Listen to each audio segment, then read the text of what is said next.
Friends, आपका एक बार फिर से स्वागत है हमारे चैनल पर, जहां आप अपना प्यार बहुत खूबी बरसा रहे हैं।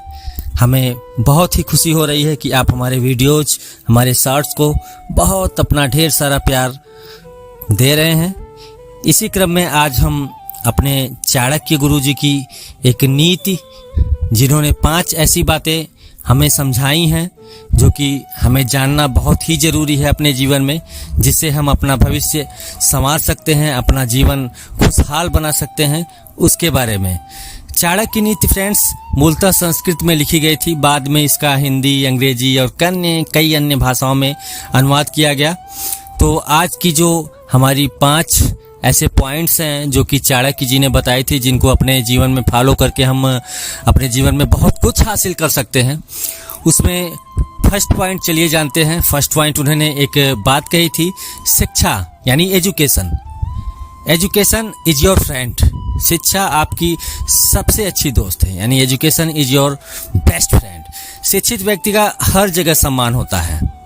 शिक्षा, सुंदरता और यौवन, यानी जिसे हम युवावस्था कहते हैं, यानी शिक्षा, सुंदरता और यौवन दोनों को हरा देती है। इस कथन के द्वारा चाणक्य जी यह समझाना चाहते थे कि कोई व्यक्ति ताकत के मामले में कमज़ोर हो सकता है, या दिखने में औसत या औसत से भी कम हो सकता है, या उसके पास पर्याप्त धन भी नहीं हो सकता है। हालांकि यदि वह शिक्षित हो तो भी उसे एक बुद्धिमान व्यक्ति माना जाता है और हर जगह उसे सम्मान दिया जाता है। इसे समय के साथ ही बढ़ाया जा सकता है और इसे आपसे कोई चुरा भी नहीं सकता। इसलिए फ्रेंड्स, हमें इनकी इन बातों का तो पालन डेफिनेटली करना चाहिए, क्योंकि शिक्षा सर्वत्र पूजते, शिक्षा की पूजा हर जगह होती है। इसलिए हमें एजुकेशन लेना बहुत ही ज़रूरी है। दूसरी बात जो उन्होंने कही थी, अपनी गलतियों से हमें सीखना चाहिए। अपनी गलतियों से हम सीखते ही हैं। अगर सामने वाला भी कोई गलती करता है, यानी कोई दूसरा भी अगर कोई गलती करता है, तो उसकी गलती के उपरांत उसके साथ क्या होता है, उसको क्या पनिशमेंट मिलती है, उससे भी हमें सीखना चाहिए। आप हजारों गलतियां करने और उनसे सीखने के लिए पर्याप्त समय तक जीवित नहीं रह पाएंगे। हो सकता है हमारा कल एक्सीडेंट हो जाए, हो सकता है हमें कुछ कल हो जाए, हार्ट अटैक हो जाए या कुछ हो जाए, तो हमें सीखने के लिए भी बहुत ज़्यादा समय नहीं है। इसके बारे में हमें नहीं पता होता। व्यक्ति को अपने आसपास के लोगों और वातावरण को देखना, उसका एग्जामिन करना और उनसे सीखना, यही व्यक्ति का धर्म होना चाहिए। इसका मतलब यह है कि ज़रूरी नहीं कि आप अपनी गलतियों से ही सीखें, आप दूसरों की गलतियों से भी सीख सकते हैं। उन्हें ना दोहराना ही हमारी समझदारी मानी जाती है। एंड फ्रेंड्स, जो हमारा थर्ड पॉइंट है वो है, कभी भी अपने राज किसी के साथ साझा ना करें, क्योंकि हमें तो ऐसा लगता है कि ये मेरा फ्रेंड्स है, इसे अगर मैं बताऊंगा तो मेरा दिल हल्का हो जाएगा। No no no no no no no, दिल तो हल्का हो जाएगा, ऐसा ट्रू फ्रेंड्स के साथ होता है फ्रेंड्स। बट आजकल दुनिया मतलबी है। अगर हम अपने राज किसी को बताते हैं तो वो उस राज का डेफिनेटली फ़ायदा उठाएगा और वो हमें कहीं ना कहीं हराने की कोशिश करेगा।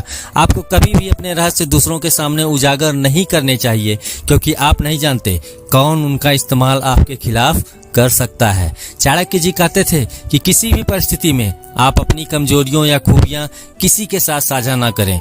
इससे कोई आपकी कमजोरियों का फ़ायदा नहीं उठा पाएगा, और यदि साझा करेंगे तो श्योर डेफिनेटली वो आपका फ़ायदा उठाएगा, आपकी खूबियों से निपटने का कोई ना कोई तरीका ढूंढ लेगा। इसलिए अपनी कमजोरी न बताएंगे, ना तो उससे निपटने के लिए कोई तरीका ढूंढेगा। फ्रेंड्स, इसी क्रम में जो चौथा पॉइंट्स हमारे चाणक्य जी ने हम सबको समझाया, वो ये था कि कोई भी काम शुरू करने से पहले खुद से 3 सवाल पूछें। मैं यह काम क्यों कर रहा हूँ?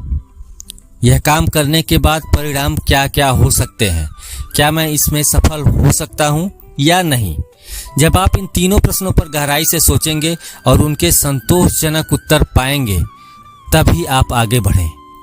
वरना आपने कहीं बैंक में डाका डालने के लिए सोच लिया, कहीं चोरी करने के लिए सोच लिया और परिणाम नहीं सोचा कि पकड़े जाने पे क्या होगा, तो फिर आप वो कर्म तो कर बैठेंगे, लेकिन उसके पश्चात आपको जो पनिशमेंट मिलेगी, आप जेल जाएंगे, आपके साथ बहुत कुछ हो सकता है, तो उससे आपके परिवार को हानि होगी, आपके बच्चे हैं तो बच्चों को हानि होगी, पत्नी है तो पत्नी को हानि होगी, आपका समाज में नाम घटेगा। इसलिए कोई भी काम करें, छोटे से छोटा काम, तो उस काम को करने से पहले ये जरूर सोचें व्हाट आई डू, या क्या इसका रिजल्ट हो सकता है, क्या मैं इसमें सक्सेसफुल हो सकता हूं भी कि नहीं। तो फ्रेंड्स, ये पॉइंट्स भी हमें अपने जीवन में जरूर अपनाना चाहिए। और जो पांचवी चीज थी फ्रेंड्स, वो था लव अफेक्शन, यानी प्यार फैलाओ।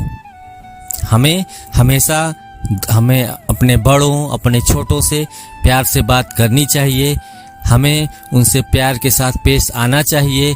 समाज में या अपने रिलेटिव में, अपने रिलेशन में हमें प्यार बांटना चाहिए, प्यार लेना चाहिए। आप अगर किसी को भैया कहोगे ना, तो वो आपको बाबू जरूर कहेगा, लेकिन आप अगर उसे नाम से बुलाओगे तो हो सकता है एक बार आपको भैया कहे, लेकिन नेक्स्ट टाइम वो आपको भी नाम से बुलाएगा। या क्या रे, क्या कर रहा है, तो भी बोलेगा कुछ नहीं रे, कुछ नहीं कर रहा हूं। इसलिए फूल की खुशबू आप जानते हैं फ्रेंड्स, हवा की दिशा में ही फैलती है। अगर पूरब दिशा से हवा चल रही है ना, तो अगर हम कुछ बोलते हैं तो वो पश्चिम की दिशा में ही आवाज जाए के टकराएगी। अगर पश्चिम दिशा में कुछ बोल रहे हैं, अगर पश्चिम की हवा चलेगी तो वो पूरब की दिशा की तरफ ले जाएगी। इसलिए इंसान की अच्छाई हमें जानना चाहिए कि हर तरफ फैलती है। एक व्यक्ति को हमेशा दूसरों के प्रति अच्छा व्यवहार करना चाहिए, भले ही दूसरे व्यक्ति की संस्कृति या समुदाय कुछ भी हो। तो फ्रेंड्स, आज की हमारी वीडियो आपको कैसी लगी, कमेंट सेक्शन में ज़रूर बताइएगा। आपका प्यार हमें बहुत ही ज़्यादा मिल रहा है, आपका दुलार प्यार यही हमें आगे बढ़ाने की प्रेरणा देता है, मोटिवेशन देता है। इसलिए फ्रेंड्स, एक बार आपको फिर हाथ जोड़ के दिल से प्रणाम। Thank you, have a nice day.